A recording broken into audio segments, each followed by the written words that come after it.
In this section, I want to talk about welcoming people in, and the very first section listed as the introduction on your schedule. Now, notice that the retreat starts not at the introduction meeting, but as people are arriving on site at the retreat, whether it's at a retreat center or at a church or someone's home. The arrival time's just as big a part of the retreat as the rest of it. And I want you as cohort leader and mentor to consider that in the way you lead. It's a valuable thing for when people arrive at a retreat center, getting out of their car, they're pulling up and walking up to a space, that they're warmly welcomed. So you as leaders, I'd love for you to make sure you're there, present to people, to answer their questions, help them unload their cars, or guide them to where they're going. Remember, people are entering in with some trepidation, wondering, am I going to like this? Am I going to like the people? Am I safe? And to be warmly welcomed and told where to go is just a kindness that helps reduce some of the fear and invites people into entry. For people who arrive early, great, invite them to take advantage of the space, whether it's a private space in the retreat center or a space in the home, to begin to feel at home and get refreshment and get to rest and decompress from whatever they're coming from. But make sure that you include this welcoming and hospitality as part of that process. I always try to plan at least 30, 40 minutes before the first meeting is going to start. Now notice that the introduction time is listed for about an hour, hour and a half on your schedule, depending on where you are. That's almost always longer than is necessary for that meeting. And the reason we put that much time is it's rare to begin a retreat right on time, especially if anybody has to travel any distance to arrive at a retreat center or go to a home or a space for the first time. People get out of work a little later than they anticipate, or traffic can be bad, or weather can delay, or people get lost. So I love to build into that initial meeting some flexibility right off the top to wait for everyone to arrive. That way no one gets left behind or feels left out at the very beginning, and you can just begin when everyone's there. And in that first retreat, I always cover a couple of things. You can put them in slightly different order if you like, but I generally do a welcome and do some kind of introductory conversation game that enables every person's voice in the room to be heard.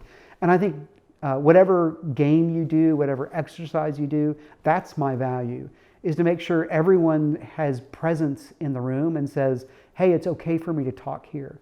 I belong here. This is my space.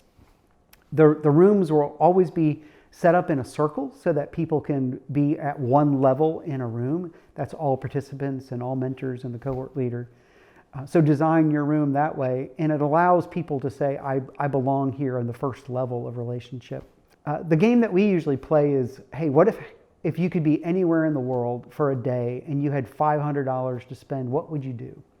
So it allows people to just express a little bit of their personality, whether they would be alone and read a book on a beach, or skydive and do something risky or adventuresome. It allows people to talk a little bit about their personality in a fictitious context. But sometimes it's funny, it gets people talking, and it gives people a chance to just express their personality a little bit. People find it an easy question to answer sometimes too. Beyond getting people to talk in the room, I usually walk through the schedule. I hand the schedule out, and you'll notice that the leader schedule that we provide you and the participant schedule are very different. The participant schedules are very pared down, and they're not expressive of all the activity and what will happen in those activities. And that's designed on purpose to help people get to where they're supposed to be on time, to give them some guidance for what's going to happen in that space, but not exhaustive so that they can check out or get afraid, those kinds of things. And so I usually walk through the schedule and mention that I might make some adjustments to the schedule as we go. We're not going to be rigid, but invite people, if you could be on time, that would help, and make sure that, ask if people have any questions about the schedule, just so they know where they can be. I almost always, as I describe the schedule, try to design and express that we've designed a time to be restful for them, that we're going to bed, space for you to go to bed early in case you need extra rest, that we're not inviting you to be exhausted, but to be refreshed in the time, and that we haven't packed every moment of the time, especially in a retreat that happens over over the day and a half or 2 days. We're just trying to give them rest and invite them into that space. And in the context of the beginning, I define the roles. I usually tell them who I am as a cohort leader, what I do, a little bit of my background, and I introduce the mentors as well. In introducing the mentors, I'm usually assigning people to their small group at the same time and inviting them to know that they'll spend time in the small group, both in the retreat context, but also once a month via video. And we let them get into their small group before the evening meal usually.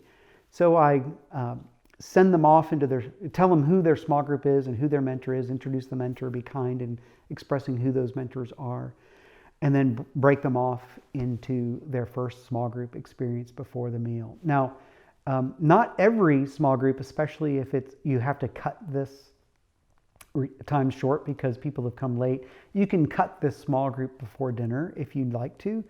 It's not mandatory, but sometimes helpful. If you have the time and space, the exercise for this small group is to simply share a little bit about each person's life. The cohort leader will frame that small group before he sends or she sends them out into small group and say, in the small group, you're going to have 5 or 8 minutes to talk about yourself, to share something around this question. If you are going to know me for who I really am, you need to know these things about me. I usually give an example as a cohort leader. If you're going to know me, you're going to need to know that my dad died when I was 16, that I went to India, and that I've been married for 32 years. I mean, talking a little bit about my wife, the experience of India, and the impact of my father's death when I was a teenager, you would need to know those things about my life in order to know the real me.